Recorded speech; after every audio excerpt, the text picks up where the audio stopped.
Joining us now, President Trump's Chief of Staff, Reince Priebus. Reince, welcome back to Fox News Sunday. Hey, good morning, Chris. President Trump reacted to the defeat of Repeal and Replace on Friday by blaming Democrats. Here he is. We had no Democrat support. We had no votes from the Democrats. They weren't going to give us a single vote.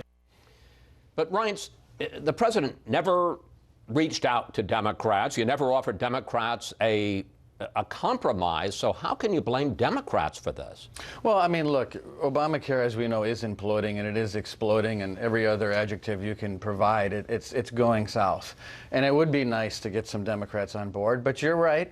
At the end of the day, I believe that it's time for the party to start governing, and I think that's important. I also think, though, that Democrats can come to the table as well. And if you look at what the president said in the Oval just after that comment, he said, you know, perhaps it's time for us to start talking to some moderate Democrats as well and come up with, you know, a bipartisan solution.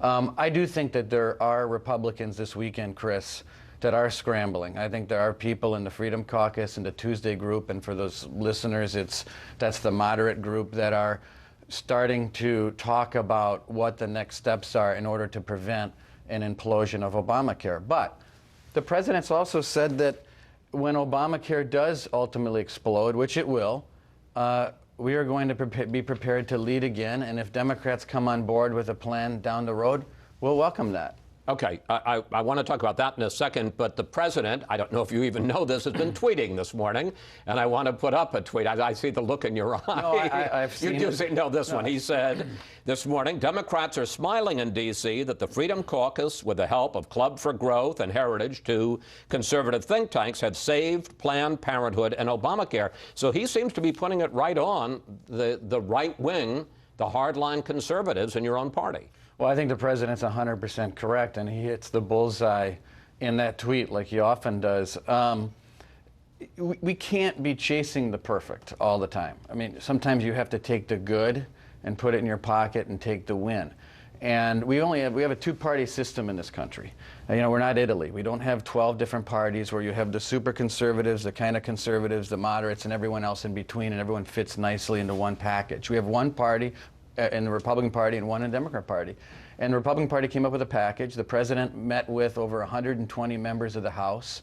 There was more love shown to outside groups by this White House, whether it was Vice President Pence, Mick Mulvaney, Tom Price, Steve Bannon, myself, Mark Short. I mean, the point is, the diverse group of people working the halls of Congress, including the leadership in Congress, I think it's time for our folks to come together. And I also think it's time to potentially get a few moderate Democrats on board as well. I'm going to get to the Democrats in a second, but I want to talk about this issue about Obamacare, because the president and you this morning have said that Obamacare is on its last legs. Here's the president on Friday. Sure. I've been saying for the last year and a half that the best thing we can do, politically speaking, is let Obamacare explode. It is exploding right now.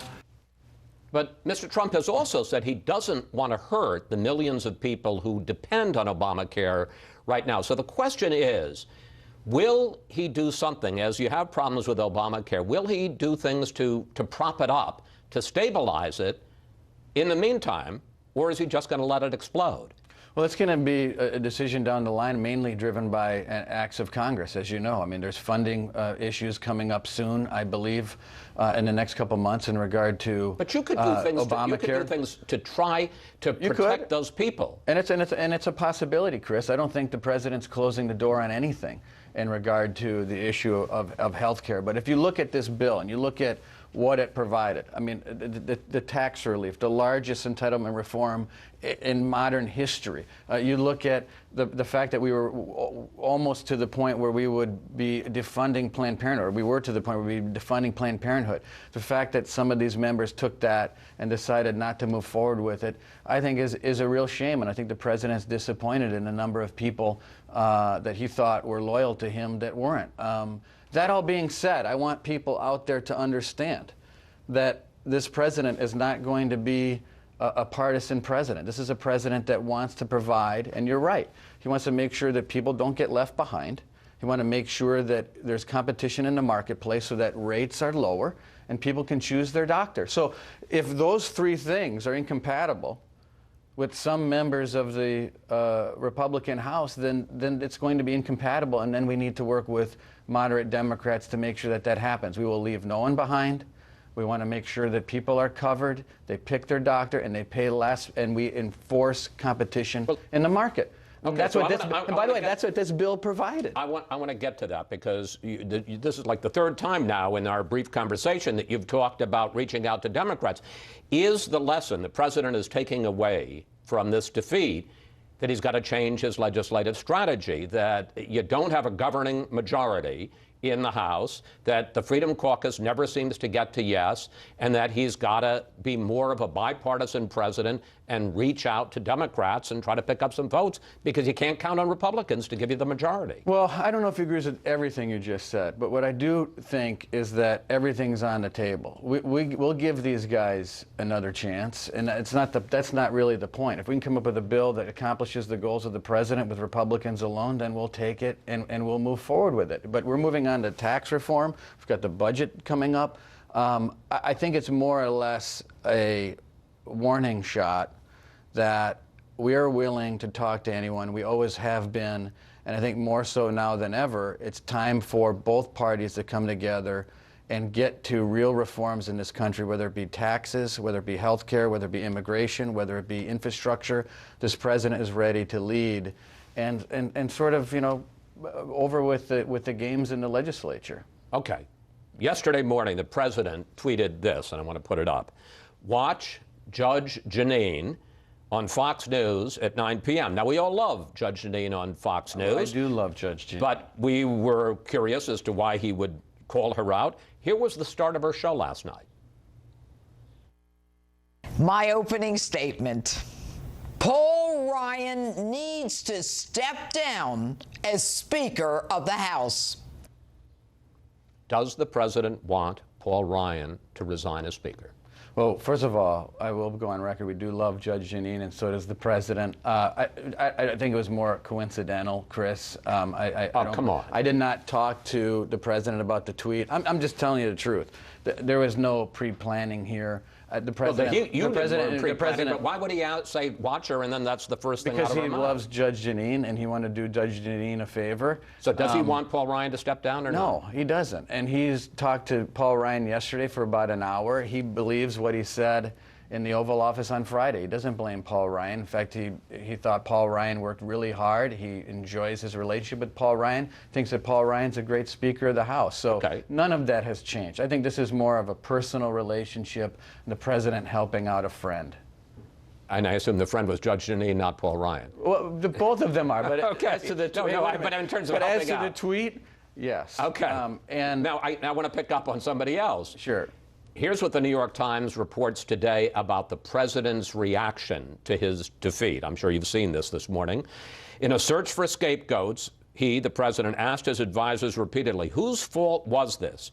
Increasingly, the blame has fallen on Reince Priebus, the White House chief of staff, who coordinated initial legislative strategy on the health care bill with Mr. Ryan. And there's a comment similar to that in the Washington Post today. So obviously people are saying it. Are you in trouble? I'm not in any trouble.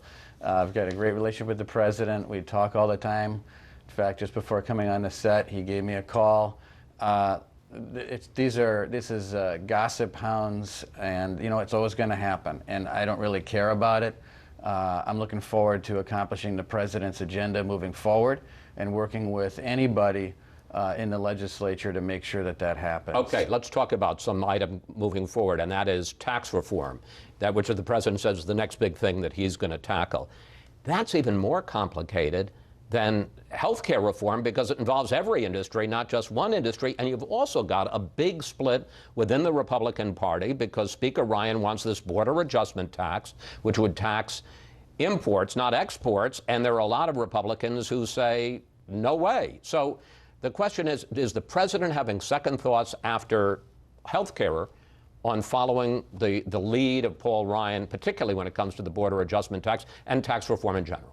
No, I don't. Not at all, Chris. I think that moving forward, the president's vision on lowering taxes for every American is what's going to unite not just the Republican Party, but I think some of those Democrats are going to come on board as well. If we can provide one of the biggest middle-class tax cuts in the history of this country, I think that's important. I think another point that's important to the president is potential for a border tax, that we start evening up the playing field between our country, countries around the world.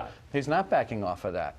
It's something that's very important to him. And if you go back and watch President Trump's interviews from the 1980s, the 1990s, early 2000s, and recent years, he has been talking about this agenda his entire life. And I think now more than ever, I actually think the president is even more emboldened to stick to his guns and his heart and the things and the convictions that he's laid out to the American people for decades. Okay. And he's not going to turn his back on his core principles. And I think his core principles have broad admiration in both parties. Finally, and I want to do this quickly if we can, because we're running out of time. Let's turn to the House investigation of alleged links between Russia and the Trump campaign, and also the allegations that the Obama administration swept up surveillance and leaked it to try to undercut the Trump presidency.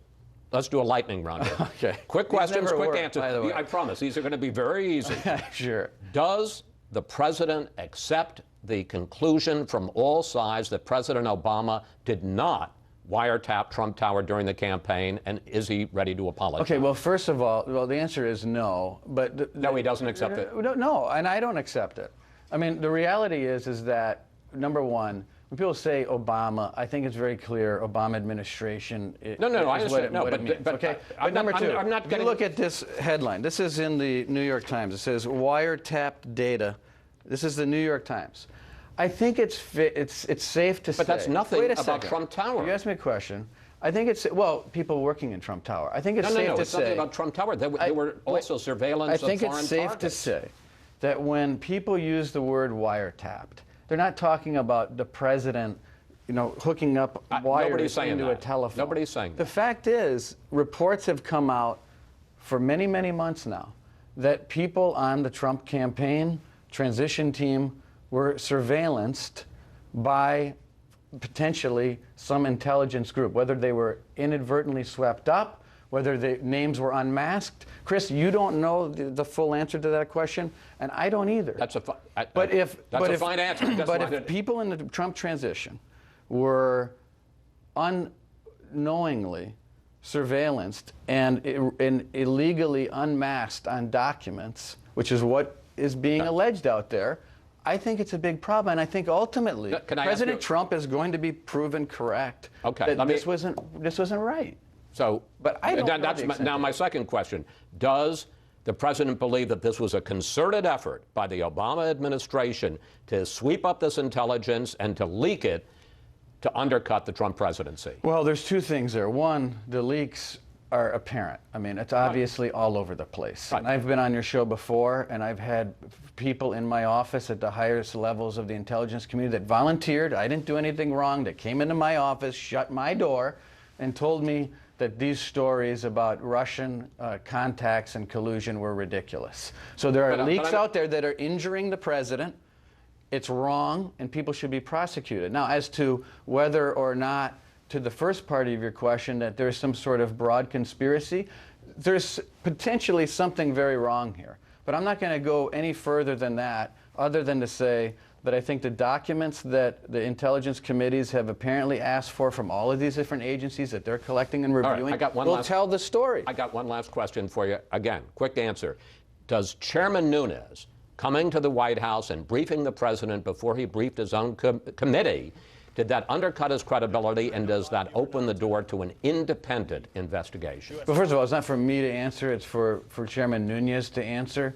But it was his decision he made. We don't calculate the decisions that they make and whether they brief someone or not. And what We do would you have think about no the idea knowledge of an independent investigation? I think we let the House committee do its job and see what they come up with. I mean, and by the way, they're not going to come up with anything. We've already been told.